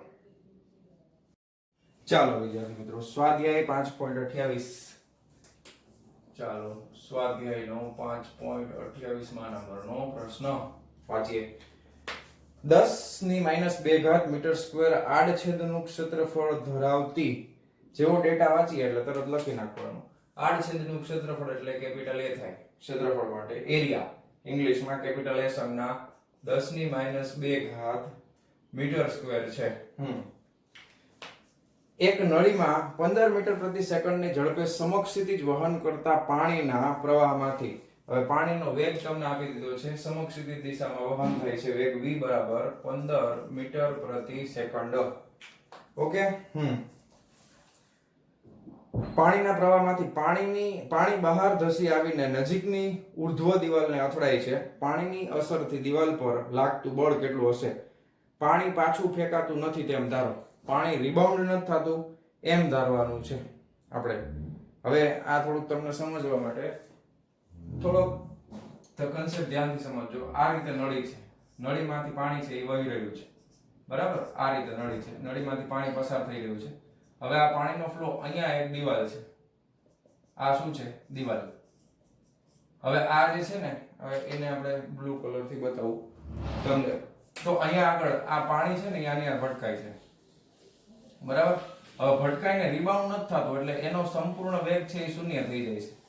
તમે સમજો, રિબાઉન્ડ નથી થતું એટલે ભટકાઈને પાછું નથી જતું. પાછું નથી જતું એનો મતલબ એમ કે એનું અંતિમ વેગમાન શૂન્ય થઈ જાય છે, વેગ 0 થઈ જાય છે, રિબાઉન્ડ નથી થતું, ત્યાં પડી જશે. એટલે અંતિમ વેગ અહીંયા ચોટી ગયો એવું સમજો. વેગ, અંતિમ વેગ 0 થશે. પ્રારંભિક વેગ એની પાસે તમને આપેલો છે. તો હવે તમારે બળ શોધવું હોય તો બળ બરાબર શું થાય? તો કે વેગમાનમાં થતા ફેરફારનો સમય દર થાય. તો તમારે અહીંયા સમજી શકો કે તમને રિબાઉન્ડ નથી આપ્યો એટલે અંતિમ વેગમાન શૂન્ય થાય. એ તમને કેમ ખબર પડી? અંતિમ વેગમાન બરાબર 0, કારણ કે પાણી રિબાઉન્ડ થતું નથી. તો હવે આપણે ગોતવાનું થશે પ્રારંભિક વેગમાન અને સમયગાળો. તો સમય તમને પ્રતિ સેકન્ડ માટે વેગ આપ્યો છે 1 સેકન્ડમાં. તો 1 સેકન્ડમાં દિવાલ ઉપર કેટલું બળ લાગે ને એ આપણે ગોતી શકાય. 1 સેકન્ડમાં દિવાલ ઉપર કેટલું બળ લાગશે એ આપણે શોધી શકીએ, બરાબર? તો અંતિમ વેગમાન તમે શૂન્ય લઈ લ્યો. પ્રારંભિક વેગમાન ગોતવું છે, પ્રારંભિક વેગમાન ગોતવું છે. દળ ક્યાં? પ્રારંભિક વેગમાન તો ગોતવું છે પણ દળ છે નહીં આપણી પાસે. તો દળ ગોતવા માટે લાંબી રામાયણ કરવી પડશે, ધ્યાન આપજો. હવે પાણી છે ને, પાણી, તો પાણીની ઘનતા આ તમારે યાદ જ રાખવાનું છે. પાણીની ઘનતા ρ બરાબર 1000 કિલોગ્રામ પ્રતિ મીટર નો ઘન થાય. પાણીની ઘનતા કેટલી થાય? પાણીની ઘનતા ρ બરાબર 1000 કિલોગ્રામ પ્રતિ મીટર નો ઘન. હવાની ઘનતા હોય ને તો 1 આવે. પાણીની ઘનતા કેટલી આવે? 1000 કિલોગ્રામ પ્રતિ મીટર નો ઘન. આ પાણીની ઘનતા છે. ઓકે. હવે ઘનતા એટલે શું થાય? તો કે ઘનતા બરાબર થાય દળના છેદમાં કદ થાય. શું થાય? ઘનતા એટલે શું થાય? દળના છેદમાં કદ. અહીંયા v છે એ કદ દર્શાવે છે. હવે મારે જોઈએ છે દળ, તો દળ m બરાબર શું કરવું પડે? ρ * v કરવું પડે. ઘનતા ગુણ્યા કદ કરવું પડશે. ઘનતા આપણી પાસે આટલી છે. કદ કેવી રીતે આપશું? કદ કેવી રીતે ગોતશું? તો કે અહીંયા આગળ જો ક્ષેત્રફળ ગુણ્યા વેગ કરો તો તમને જો મીટરનો ઘન ના છેદમાં સેકન્ડ આવે. એટલે એકમ સમયમાં પાણીનું કદ કેટલું અથડાશે એ તમને ખબર પડી જાય. તો આ જે છે એ આપણે અહીંયા આગળ એકમ સમયમાં કદ મેળવી શકીએ છીએ. જો આપેલ માહિતી પરથી 1 સેકન્ડમાં દિવાલ પર, ધ્યાન આપજો, 1 સેકન્ડમાં દિવાલ પર અથડાતા પાણીનું કદ બરાબર શું થઈ જશે? a * v, એટલે કે 15 ગુણ્યા 10⁻2 ઘાત. 15 ગુણ્યા 10⁻2 ઘાત. તો એનો એકમ થઈ જશે મીટરનો ઘન પ્રતિ સેકન્ડ. 1 સેકન્ડમાં અથડાય છે ને એટલે આટલું કદ થાય. ઓકે. તો આના ઉપરથી તમે સૂત્ર ઉપરથી શું લખી શકો કે 1 સેકન્ડમાં દિવાલ પર અથડાતા પાણીનું દળ m બરાબર, ધ્યાન આપજો, ρ * v, એટલે આ 1000 ગુણ્યા v એટલે 15 ગુણ્યા 10⁻2 ઘાત. આ -2, આ 2 મીંડા ગયા એટલે 150 આવ્યું. આ કિલોગ્રામમાં આવ્યું પ્રતિ સેકન્ડ. ખાસ યાદ રાખજો. 1 સેકન્ડમાં આટલું દળ અથડાય છે. 1 સેકન્ડમાં કેટલું દળ અથડાય છે? તો કે આટલું દળ 1 સેકન્ડમાં એની હારે અથડાય છે. ઓકે. તો પ્રારંભિક વેગમાન તમે લખો. પાણીનું પ્રારંભિક વેગમાન બરાબર શું થશે? દળ ગુણ્યા વેગ. તો તો કે m into v થશે. ઓકે, તો દળ છે 150 કિલોગ્રામ પ્રતિ સેકન્ડ 1 સેકન્ડનો. ઓકે, અને 1 સેકન્ડમાં વેગ, એ સમયે વેગ કેટલો છે તો કે વેગ છે 15 નો વર્ગ કેટલો થાય 225, 1 મિનિટ એક્સ્ટ્રા. તો પ્રારંભિક વેગમાન આટલું થઈ જશે એનું કિલોગ્રામ ઇન્ટુ મીટર પ્રતિ સેકન્ડ. પ્રારંભિક વેગમાન આ કેટલા માટે છે? 1 સેકન્ડ માટે. 1 સેકન્ડ માટે પ્રારંભિક વેગમાન, અને અંતિમ પછી તો એનો વેગ 0 થઈ જાય છે, રિબાઉન્ડ નથી થતો, એટલે અંતિમ વેગમાન 0 આવે. તેથી વેગમાનમાં થતો ફેરફાર, હવે આપણે જો બળ બરાબર શું લખીએ? વેગમાનમાં થતો ફેરફાર ના છેદમાં સમય. સમય તો 1 સેકન્ડ છે, વેગમાનમાં થતો ફેરફાર માનાંકમાં લખો. અંતિમ વેગમાન માઈનસ પ્રારંભિક કરશો એટલે માનાંકમાં 0 - 2250, કારણ કે આપણે અત્યારે મૂલ્યનું જ કામ છે, અને અહીંયા 1 લખશો એટલે આ થઈ જશે 2250. બળ બરાબર કેટલું આવશે? 2250 ન્યૂટન. શું કામ? સમય 1 સેકન્ડ છે, વેગમાનમાં થતો ફેરફાર 2250 છે, અને આ માઈનસ છે પણ આપણે એને પ્લસ લઈએ, કારણ કે ખાલી આપણે બળના મૂલ્યનું કામ છે. કારણ કે દિવાલમાં જે બળ લાગતું હોય પાણીના પ્રવાહની વિરુદ્ધ દિશામાં લાગે ને, તો બળ છે એનું મૂલ્ય કેટલું આવશે? 2250 ન્યૂટન આવશે. ઓકે, તો બહુ સરસ દાખલો છે, લખી નાખો વિડિયો પોઝ કરીને. ચાલો જવા દઉં છું. ચાલો વિદ્યાર્થી મિત્રો, હવે આપણે જોવાના છે સ્વાધ્યાયનો 5.29 નંબરનો પ્રશ્ન. આકૃતિ મેં પહેલેથી દોરી નાખી છે એટલે ટાઈમ ન બગડે. શું કહે છે? એક ટેબલ પર એક રૂપિયાના 10 સિક્કાઓ ઉપરા ઉપરી મૂકેલા છે. આ 1 રૂપિયાનો પહેલો, બીજો, ત્રીજો, એટલે આ રીતના 10 સિક્કા છે ને એકની ઉપર એક મૂકેલા છે. દરેક સિક્કાનું દળ સ્મોલ m છે. નીચેના કિસ્સાઓમાં બળના માન અને દિશા જણાવો. ફટાફટ કરીએ. પહેલું આપણને કીધું છે નીચેથી ગણતા 7મા સિક્કા પર તેનાથી ઉપરના બધા સિક્કાઓ વડે લાગતું બળ. નીચેથી 7મો સિક્કો ગણવાનો છે. એટલે પહેલા કિસ્સામાં નીચેથી 7મો સિક્કો, એટલે નીચેથી જ આપણે નંબરિંગ આપવાનું ચાલુ કર્યું છે. આ 7મા સિક્કા ઉપર તેના ઉપરના બધા સિક્કાઓ દ્વારા લાગતું બળ. તો આપણે લખી શકાય કે 7મા સિક્કાની ઉપર કુલ કેટલા સિક્કા છે? 1, 2 અને 3 સિક્કાઓ હોવાથી તેનું વજન બળ W બરાબર 3 × m × g થશે. ઓકે, જે એટલું જ થાય ને, વજન બળ કેટલું થાય? ઉપર કેટલા સિક્કા છે? 1, 2 3. એકનું દળ કેટલું? તો કે m. ત્રણેયનું દળ કેટલું? 3m. ત્રણેયના લીધે લાગતું ગુરુત્વાકર્ષણ બળ, એ જ વજન બળ કેટલું થાય? તો કે 3mg. હવે વજન બળ ક્યાં લાગે? 7મા સિક્કા ઉપર, જે નીચે તરફ લાગશે. લાગોશે. રેડી? તો આ તો સાવ સહેલું થઈ ગયું. 7મા સિક્કાની ઉપર કુલ 3 સિક્કાઓ હોવાથી તેનું વજન બળ W બરાબર 3mg થશે, જે નીચે તરફ લાગશે. ઓકે, એના ઉપરના બધા સિક્કાનું વજન છે આટલું થાય, અને 3mg જેટલું બળ લાગશે. હાલો હવે ફટાફટ બીજો કિસ્સો જો. શું કીધું છે જો? 8મા સિક્કા વડે 7મા સિક્કા પર લાગતું બળ. 8મા સિક્કા વડે 7મા સિક્કા ઉપર લાગતું બળ. હવે 8મા સિક્કા વડે 7મા સિક્કા ઉપર લાગતું બળ. હવે 8મો સિક્કો 7મા સિક્કા પર કુલ, હવે 8મો સિક્કો છે તો એના ઉપર ઓલરેડી 2 સિક્કા તો છે, 9મો અને 10મો, તો એ બેનું વજન છે 8માં એડ થઈ જાય.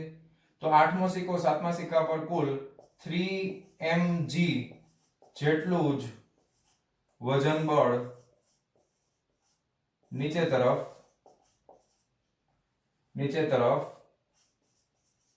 લગાડશે. ઈ જ થાય, જવાબમાં કઈ ફેર ન પડે. 7મા સિક્કાની ઉપરના કુલ 3 સિક્કા. હવે 8મો સિક્કો તમે કયો તો 8મા ઉપર ઓલરેડી વેધો છે જ ને, એટલે બેના જવાબમાં 3mg આવશે, નીચે તરફ લગાડે. હવે એક ત્રીજો કિસ્સો જોઈ લઈએ ફટાફટ. શું કહે છે જો? કે છઠ્ઠા સિક્કાનું 7મા સિક્કા પરનું પ્રતિક્રિયા બળ. બોલો, છઠ્ઠા સિક્કાનું 7મા સિક્કા પરનું પ્રતિક્રિયા બળ. હવે છઠ્ઠા, આને ભૂલી જાવ અત્યારે. છઠ્ઠા સિક્કાનું, આ છઠ્ઠો સિક્કો 7મા ઉપર જે પ્રતિક્રિયા બળ લગાવે ને, છઠ્ઠા સિક્કાનું 7મા સિક્કા ઉપરનું પ્રતિક્રિયા બળ. તો પ્રતિક્રિયા બળ એટલે ઊંધું. હવે આ જે લગાવશે એટલું જ પ્રતિક્રિયા બળ. જો છઠ્ઠા સિક્કા સિક્કાનું પ્રતિક્રિયા બળ બરાબર માઈનસ તેની ઉપર રહેલા સિક્કાઓનું વજન બળ. એની ઉપર કેટલા સિક્કા છે? 1 2 3 અને 4. તો આ માઈનસ m રહેશે 4 mg. તો આ આવશે -4 mg. ઓકે, કારણ કે જો આ પ્રતિક્રિયા બળ એટલે છઠ્ઠો સિક્કો છે એ સાતમા ઉપર જે બળ લગાવી ઉપરથી કેમ ખબર પડી પ્રતિક્રિયા બળ આટલું કેમ થાય? ન્યૂટનના ગતિના ત્રીજા નિયમ પરથી. હજી તમને ન ખબર પડતી હોય તો લખી નાખીએ આપણે. ન્યૂટનના ગતિના ત્રીજા નિયમ પરથી છે. એકદમ સહેલો પ્રશ્ન, એકદમ સાવ ઈઝી છે. પ્રતિક્રિયા બળ ઉપર તરફ લાગે છે એટલે ઉપર તરફના બળને આપણે ઋણ ગણીએ અને નીચેના બળને આપણે શું ગણીએ છીએ? ધન ગણીએ છીએ. ચાલો પૂરું છે, એકદમ સહેલું છે. લખી નાખો ફટાફટ વિડિયો પોઝ કરીને. ચાલો જવા દઉં છું. હા ચાલો વિદ્યાર્થી મિત્રો, હવે આપણે જોવાના છીએ સ્વાધ્યાયનો 5.30 નંબરનો દાખલો. તમને એમ થાય કે આ શું છે? ગેસ કરો શું છે? જો હમણાં સમજાવો. 5.30 શું કહે છે? એક વિમાન તેની પાંખોને 15 ડિગ્રીએ ઢળતી રાખીને 720 કિલોમીટર પ્રતિ કલાકની ઝડપથી એક સમક્ષિતિજ સમતલમાં બંધ ગાળો રચે છે. આ બંધ ગાળાની ત્રિજ્યા કેટલી હશે? હવે તમને ખબર છે કે વિમાન ઉડતું હોય એને સીધું જવું હોય. આ ધારો કે મારો હાથ વિમાન છે તો એ આમ સીધું શું દઈને આવે ને, પણ હવે એને વાંકું વળવું હોય તો એ આમ થશે ને, પછી આમ ટર્ન લેશે. જોયું છે ને તમે મૂવીમાં જોયું હોય ઘણી રીતે. તો એ રીતે વિમાન ટર્ન લેવો છે. ધારો કે આ વિમાન સીધું ઉડતું હતું, પછી એને છે ને ગોળ ચક્કર મારવું છે અને આ વિમાન છે ને એક્ઝેક્ટ ગોળ ચક્કર માર્યા કરે છે, આમ ફરે છે. એટલે એ શું કરે છે? એની પાંખોને 15 ડિગ્રી ઢળતી રાખે છે. એટલે અહીંયા સમક્ષિતિજ સાથે એની પાંખો બનાવીએ તો એ 15 ડિગ્રી જેટલી ઢળતી રાખે છે. તો હવે તમને ખાલી સમજાવવા માટે આ પાંખો છે એને અહીંયાથી તમારે સમજાવવું હોય. ધારો કે આ બે જે છે એને જોડતી એક આખી રેખા બનાવી દઉં તો આ રીતે આખી એની પાંખો છે. તો આ સમક્ષિતિજ થઈ ગઈ સપાટી, આ સમક્ષિતિજ સપાટી છે. એની આરે આ પાંખો છે એ કેટલી ઢળતી છે? તો કે 15 ડિગ્રી જેટલી ઢળતી છે. અને વિમાન છે એ ગોળ ચક્કર મારે છે. હવે આના ઉપર લાગતા બળો છે ને એના માટે આપણે છે ને શું કરશું? FBD બનાવશું. શું બનાવશું? Free body diagram. તો લખી નાખીએ કે વિમાનનો FBD નીચે મુજબ છે. Free body diagram. હવે તમે જો વિમાન છે એ અહીંયા હું દર્શાવું. ધારો કે આ વિમાનની પાંખો છે તો આ આખું વિમાનનો ફ્રી બોડી ડાયાગ્રામ બનાવવો હોય તો આ વિમાન ઉપર એક બળ ક્યાં લાગે છે? ધારો કે આ વિમાન છે, ટપકું એટલે ફ્રી બોડી ડાયાગ્રામમાં તો ટપકું જ થાય. આ ટપકું. હવે આ વિમાનની સપાટી ઉપર એક નીચે કયું બળ લાગે? તો કે વિમાનનું દળ m હોય તો mg બળ નીચે લાગે. હવે આ વિમાન છે ને એના ઉપર એક લંબ બળ લાગશે. શું કામ? કારણ કે વિમાનને આમ ફરવું હોય હવામાં તો અહીંયા નીચેથી હવાનું પ્રેશર છે ને ઉપર તરફ લાગતું હોય તો વિમાન ઉપર લાગતું લંબ બળ છે એ આમ આવશે એક્ઝેક્ટ, અને એને આપણે નોર્મલ ફોર્સ કહીએ છીએ એટલે એમ એન આ રીતે આવશે. તો ધ્યાન આપો, આ વિમાનનું કેન્દ્ર છે જે મેં અહીંયા દર્શાવ્યું છે. હવે લંબ બળ છે એ આ દિશામાં લાગે છે. લંબ બળ છે એ કઈ દિશામાં લાગે છે? તો કે આ દિશામાં લાગે છે, n. ખ્યાલ આવ્યો? આ n થઈ ગયું. હવે અહીંયાથી જો હું આને ખેંચીશ આ દિશામાં, ધ્યાન આપજો. હવે મારે આ રીતે તમને સમજાવવું પડશે કે આ લંબ બળ છે ને n એના બે ઘટકોમાં વિભાજિત થાય. એક સમક્ષિતિજ, એક આને સમાંતર ઘટક બનશે અહીંયાથી, એટલે શિરોલંબ ઘટક બનશે n નો આ. તો અહીંયા જો ખૂણો થીટા હોય તો આ કેટલો બનશે? ખૂણાની પાસેની બાજુ એટલે આ બનશે n cos થીટા. એક એનો સામેનો ઘટક બનશે એટલે આમ બનશે. એ કેટલો થશે? તો કે n sin થીટા. ખ્યાલ આવી ગયો? હવે આ થીટા શું છે? તો કે થીટા છે એ 15 ડિગ્રી છે. ઈ તમને એમ થાય કે સર ઈ તો આઈનો ખૂણો છે તો ઈ 15 ડિગ્રી કેવી રીતે આવ્યો? તો સમજાવું, જો ધ્યાન આપજો. હવે તમે સમજજો કે આને જો હું આમ લંબાવી દઉં આમ, ઓકે, અને અહીંયાથી આપણે આના n ના બે ઘટકો બનાવીએ તો મારે અહીંયાથી એક શિરોલંબ રેખા દોરવી પડશે ને. ધ્યાન આપજો, આ રીતે શિરોલંબ રેખા દોરવી પડે ને. તો જો આ 15 ડિગ્રીનો ખૂણો છે, આ 15 ડિગ્રી છે, આ 90 હોય તો આ ખૂણો કેટલાનો થાય? ત્રિકોણના ત્રણેયનો ખૂણાનો સરવાળો કેટલો થાય? 180 થાય ને. તો આ 90 છે, આ 15 છે. તો ગણતરી કરો, 180 માંથી 90 કાઢો, 90 હોય તો 90 માંથી 15 કાઢો એટલે 80 માંથી 5 કાઢો એટલે 75 ડિગ્રી થાય કે નહીં? હવે જો 75 વત્તા 15 વત્તા 90 180 થઈ ગયા. હવે આ તો તમે અહીંયા લંબ જ દોરો છો ને, પ્લેનની આ સપાટી છે ત્યાંથી લંબ દોરો છો તો તો આ ખૂણો આખે આખો તો 90 નો થશે, એમાંથી 75 નીકળી ગયા એટલે આ કેટલો વધ્યો 90 - 75 એટલે આ 15 વધ્યો કે નહીં? તો આ 15 હોય તો આ તો જો ચોકડી છે, આમ હોય ચોકડી, આ ખૂણો 15 નો થાય તો આ ખૂણો કેટલા નો થાય? 15 નો થાય ને. જો આ ચોકડી છે આમ અને આમ, તો આ 15 નો હોય તો આ પણ કેટલા નો થાય? 15 ડિગ્રી થાય. હવે આ કેમ 15 થાય છે મેં તમને સમજાવ્યું, તમારે પરીક્ષામાં કઈ સમજાવવાની જરૂર નથી હો. એટલે આ ખૂણો છે સીધે સીધો આપણે 15 ડિગ્રી નો લઈ લેશું. હવે કેટલા બળો લાગે છે? જો એક ઉપર તરફ n cos θ, નીચે તરફ mg લાગે છે, ડાબી તરફ n sin θ લાગે છે, અને વર્તુળમય માર્ગ ઉપર આ ફરે છે. તો કેન્દ્રગામી બળ છે એ કયું બળ પૂરું પાડે? તો કે n sin θ. બરાબર, કારણ કે ગોળ ફરવા પાછળ જવાબદાર છે કેન્દ્રગામી બળ. કેન્દ્રગામી બળ એટલે mv²/r ઇઝ ઇક્વલ ટુ શું થઈ જશે? n sin θ. બસ, હવે કાઈ નથી, હવે સાવ સિમ્પલ છે. જો હવે આપણે બળોનું સંતુલન લેતા, તો સૌથી પહેલું સમીકરણ શિરોલંબ બળો માટે શું થશે? શિરોલંબ બળો માટે નીચે તરફ કયું લાગે છે? તો કે mg ઇઝ ઇક્વલ ટુ, અથવા ઉપરનું પહેલા આ લખીએ, પહેલા n cos θ બરાબર શું થઈ જશે? mg. આને આપી દઈએ સમીકરણ નંબર 1. અને આ બળ છે n sin θ, એ કોના બરાબર થાય? તો કે પ્લેન ગોળ ગોળ ફરે છે ને, તો ગોળ ગોળ કોઈ પણ વસ્તુ ગોળ ફરતી હોય તો કયું લાગે? કેન્દ્રગામી બળ લાગે ને. તો આ થઈ જશે mv²/r. r છે એના વર્તુળ પથની ત્રિજ્યા છે. પ્લેન જે ગોળ ફરે ને એના વર્તુળ પથની ત્રિજ્યા કેટલી છે? Capital R. આ છે સમીકરણ નંબર 2. હવે તમે લખી શકો કે સમીકરણ 2 ભાગ્યા સમીકરણ 1 કરતા. શું કામ? કારણ કે આપણી પાસે n તો છે નહીં. 2 ભાગ્યા 1 કરો તો શું થાય? તો n sin θ ના છેદમાં n cos θ બરાબર mv²/r. હવે આ છેદમાં આવશે તો આ ગુણાકારમાં નીચે આવશે mg. તો ઉપર નીચેથી mm કેન્સલ, અહીંયાથી nn cancel, sin upon cos એટલે tan θ થઈ ગયું. તો tan θ is equal to v²/r * g. જો ક્લિયર? તો હવે આપણે શું જોઈએ છે? ગતિપથની ત્રિજ્યા જોઈએ છે, તો r ને કરતા બનાવીએ તો શું થાય? તો કે v²/tan θ * g. હાલો હવે વેગ, હવે આપણને જો આ સમીકરણ છે ને તમારે યાદ રાખવાનું છે. કોઈ પણ પદાર્થ જો આ રીતે ગતિ કરતો હોય તો સીધે સીધું લઈ લેવાનું. તમે કોઈ પણ રેફરન્સ બુક વાંચશો તો એમાં ડાયરેક્ટ સમજાવેલું નથી, મેં સમજાવ્યું ડાયરેક્ટ આ લઈ લીધું છે. tan θ બરાબર v²/r g. કોઈ પણ વસ્તુ આમ નમીને આમ ગોળ ફરતી હોય ને તો તમારું સૂત્ર શું લેવાનું? v²/r g. tan θ = v²/r g. તો r ને કરતા બનાવે. હવે તમને પ્રશ્નમાં વેગ આપેલો છે પ્લેન નો, કેટલો આપ્યો છે? ખૂણો આપ્યો છે θ બરાબર 15 ડિગ્રી. હવે આપણે સૂત્રમાં કિંમત જ મૂકવાની છે, θ બરાબર 15 ડિગ્રી, અને વેગ આપેલો છે 720 કિલોમીટર પ્રતિ કલાક.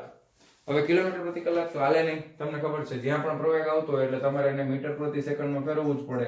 તો 720 કિલોમીટર એટલે 1000 મીટર, કલાક એટલે 3600 સેકન્ડ. ઉપર નીચેથી બે મીંડા ગયા, 36 દુ 72, તો આ 20 × 10 એટલે 200 મીટર પ્રતિ સેકન્ડ. અને θ 15, હવે કિંમત મૂકી દેવાનો. તો v નો સ્ક્વેર એટલે 200 નો વર્ગ કેટલા થાય? 2 નો વર્ગ 4, બે મીંડા છે તો ડબલ થઈ જાય, 4 મીંડા ના છેદમાં tan કેટલા ડિગ્રી આવશે? તો કે 15 ડિગ્રી, અને g એટલે કેટલા છે? 10. ઉપર નીચેથી એક મીંડું ગયું. હવે tan 15 ની કિંમત મૂકું છું, 4000 ભાગ્યા tan 15 ડિગ્રી. તમારે જોવું પડશે નેચરલ tan ના ટેબલમાં. tan 15 ડિગ્રી બરાબર 0.2679 થાય. કેટલા થાય? 0.2679. તો 4000 ભાગ્યા 0.2679 કરો, હાલો ફટાફટ. 4000 ભાગ્યા 0.2679 તો આવે છે 14930. આનો જવાબ આટલો આવે છે ઇક્વલ ટુ 14930 0.94 એટલે તમે આ મીટરમાં આવશે ને જવાબ? મીટરમાં આવશે એટલે તમે આને આમ લખી શકો કે 14.93 કિલોમીટર, અથવા અહીંયા 0 છે ને અહીંયા પોઈન્ટ પછી નવડો છે એટલે 14.931 કિલોમીટર લખી શકાય ને. 1 કિલોમીટર બરાબર 1000 મીટર, એટલે પોઈન્ટ ને 3 પોઈન્ટ આગળ ખસેડી લો, અને પોઈન્ટ પછી નવડો છે એટલે 1 કરી નાખ્યું. પણ આને નિયર અબાઉટ 14.93 એટલે નિયર અબાઉટ તમે આને 15 કિલોમીટર લઈ શકો. આ ટેક્સ્ટ બુક નો જવાબ છે, પણ તમારો જવાબ અહીંયા સુધી પહોંચી જાવ એટલે સાચો. પછી કદાચ તમે મીટર ને કિલોમીટરમાં નહીં ફેરવો તો પણ ચાલશે, એ પણ જરૂર નથી. મીટરમાં લખી નાખો એટલે વાર્તા પૂરી થઈ ગઈ. પણ આ ટેક્સ્ટ બુક ના જવાબ આરે મેચ કરવા વળી કે સર ટેક્સ્ટ બુક ના જવાબ આરે મેચ નતા થઈ ગયું. રેડી? તો બહુ સરસ દાખલો છે, લખી નાખો ફટાફટ વિડિયો પોઝ કરીને. ચાલો જવા દઉં છું. હા ચાલો વિદ્યાર્થી મિત્રો, હવે આપણે જોશું સ્વાધ્યાયનો 5.31 નંબરનો પ્રશ્ન. સ્વાધ્યાય 5.31 શું કહે છે પ્રશ્ન વાંચીએ ફટાફટ. એક ટ્રેન ઢોળાવ વગરના 30 મીટર ત્રિજ્યાવાળા વર્તુળાકાર ટ્રેક પર 54 કિલોમીટર પ્રતિ કલાકની ઝડપથી દોડી રહી છે. ટ્રેનનું દળ 10⁶ કિલોગ્રામ છે. આ હેતુ માટે કેન્દ્રગામી બળ કોના દ્વારા પૂરું પાડવામાં આવે છે? એન્જિન કે રેલ? કેન્દ્રગામી બળ કોણ પૂરું પાડે? એન્જિન પૂરું પાડે છે કે રેલ? રેલ એટલે તમારે ટાયર અને ટ્રેનના જે ટ્રેક હોય ને એને ગણવાનું. તો આપણને ખબર છે કે કેન્દ્રગામી બળ છે એ હંમેશા ઘર્ષણ બળ દ્વારા પૂરું પાડવામાં આવે, એન્જિન દ્વારા નહીં. એટલે પેલા જવાબમાં તમારે લખવાનું કે કેન્દ્રગામી બળ છે એ ટ્રેનના પૈડા અને રેલ વચ્ચેના ઘર્ષણ દ્વારા પૂરું પાડવામાં આવે છે. બરાબર? રેલના પૈડા છે એ જેટલું બળ આગળ તરફ લગાવે એટલું ટ્રેનના પાટા ઉપર પાછળની તરફ બળ લાગતું હોય અને એના લીધે ટ્રેન છે આગળ તરફ ગતિ કરે. તો એ તમે તમારી ભાષામાં લખી શકો છો. જવાબ શું લખવાનો? રેલો. પછી તમને એમ કીધું છે કે રેલના પાટાનો ઘસારો અટકાવવા માટે ઢોળાવનો કેટલો કોણ કેટલો રાખવો પડે? જો તમારે ઢોળાવ રાખવો હોય તો કેટલો રાખવો પડે? અને ઘસારો અટકાવવાનો છે તો ઘસારો અટકાવવા માટેની શરત તમને ઢાળવાળામાં આપેલી હતી. ઓપ્ટિમમ વેલોસિટીની શરત હતી, યાદ રાખો. પેલા આપણો ડેટા છે એ આપણે લખી નાખીએ ફટાફટ. ત્રિજ્યા આપી છે r બરાબર આપણે લખી નાખીએ 30 મીટર. ચાલો પછી સ્પીડ આપી છે v બરાબર 54 કિલોમીટર પ્રતિ કલાક. નો હાલે. 54 કિલોમીટર એટલે 1000 મીટર, કલાક એટલે 3600 સેકન્ડ. 2 મિનિટ ગયા. 18 × 36, 18 × 54, 2 × 5 = 10, 5 × 15 મીટર પ્રતિ સેકન્ડ. થઈ ગયું? હાલો પછી ટ્રેનનું દળ આપ્યું છે m બરાબર 10⁶ કિલોગ્રામ. આ ટ્રેનનું દળ છે. હવે તમારે એમ કીધું છે જો પ્રશ્નમાં કે રેલના પાટાનો ઘસારો અટકાવવા માટે ઢોળાવનો કેટલો કોણ હોવો જરૂરી છે? ખૂણો કેટલો રાખવો પડે એમ પૂછ્યું છે. તો ખૂણા માટેની શરત શું છે? તો કે ઢોળાવ શૂન્ય બનાવવો હોય તો એના ઘર્ષણ શૂન્ય બનાવવું હોય તો ઢોળાવ માટેની શરત આપણે થિયરીમાં ભણી ગયા છે. એમાં તમે ઓપ્ટિમમ વેલોસિટી ભણ્યા હતા. જો આ v not is equal to rg tan theta ની 1/2 ઘાત એટલે વર્ગમૂળની અંદર rg tan થીટા. યાદ આવ્યું? હવે આને આપણે શું કરીએ તો કે બે બાજુ વર્ગ કરી નાખીએ. એટલે હવે આ v નોટ છે એને આપણે v લઈ લઈએ અત્યારે, ટેમ્પરરી v આપ્યું છે એટલે. તો v નો વર્ગ બરાબર શું થઈ જશે? rg tan theta. તો તમે લખી શકો tan થીટા બરાબર v² upon rg. હવે આગલા દાખલાનું સમીકરણ આવી ગયું. જો v² upon rg આવી ગયું. આગલા દાખલામાં હતું ઈ જ. તો મેક્સિમમ ઢોળાવની આ શરત છે tan થીટા બરાબર v² upon rg. બરાબર? તો ખૂણો જોઈએ છે તો થીટા બરાબર શું થઈ જાય? tan inverse. આ tan ખૂણો જોતો હોય ને તો આને સામે જવા દો એટલે tan ઇન્વર્સ લખાય. બરાબર? v² ના છેદમાં rg. v² v ક્યાં ગયું આ રહ્યું 15 નો વર્ગ એટલે કેટલો થાય? 225 ના છેદમાં rg. r કેટલું છે? તો કે 30. g કેટલું લેવાનું? તો કે 10. તો 225 ભાગ્યા 300 કરો તો જરાક 225 ભાગ્યા 300 બરાબર 0.75 આવ્યું. બરાબર? તમારે આ કરવાનું tan ઇન્વર્સ 0.75. હવે આની કિંમત કેમ ગોતવી ફટાફટ શીખવાડી દઉં છું. તમારે નેચરલ ટેન્જન્ટ ના ટેબલમાં જોવાનું, એમાં 0.75 ની તમારે જોવાનું છે. નેચરલ ટેન્જન્ટમાં 0.75 ક્યાં આવે છે? આ મેં પહેલા એક દાખલામાં સમજાવ્યું છે.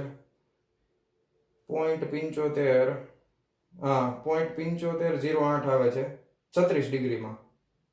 બરાબર? એટલે 36 ડિગ્રી 36.9 ડિગ્રી આવે છે. કેટલા આવે છે? 36.9 ડિગ્રી આવશે. જવાબ કેટલો આવશે? થીટા બરાબર 36.9 ડિગ્રી. આ જવાબ. રેડી? તો એકદમ સહેલો પ્રશ્ન છે. લખી નાખો ફટાફટ વિડિયો પોઝ કરીને. ક્લિયર? તમારે જો આ ઇન્વર્સ ઘણા મને કોમેન્ટમાં પૂછે કે સાહેબ ઇન્વર્સ કેવી રીતે જોવાનું? નેચરલ ટેનમાં જવાનું, તમારે કિંમત જોવાની, અને આપણે ઊંધું કરીએ ને આમાં ખૂણો જોતો, ખૂણા ઉપરથી આપણે કિંમત ગોતીએ છીએ ને, tan 45 તો 45 ડિગ્રીમાં જોઈએ. આમાં ઊંધું કરવાનું, 0.75 જોવાના ક્યાં છે, એના ઉપરથી ખૂણો ગોતવાનો, સહેલું જ છે, 36.09 ડિગ્રી આવે. ચલો, લખાઈ ગયું? તો મારા વહાલા વિદ્યાર્થી મિત્રો, આજનો આ લેક્ચર આપણે અહીંયા પૂરો કરીએ છીએ. મળીએ છીએ નેક્સ્ટ વિડિયો લેક્ચરમાં અને પછીના સ્વાધ્યાયના દાખલાઓની સાથે. ત્યાં સુધી આવજો.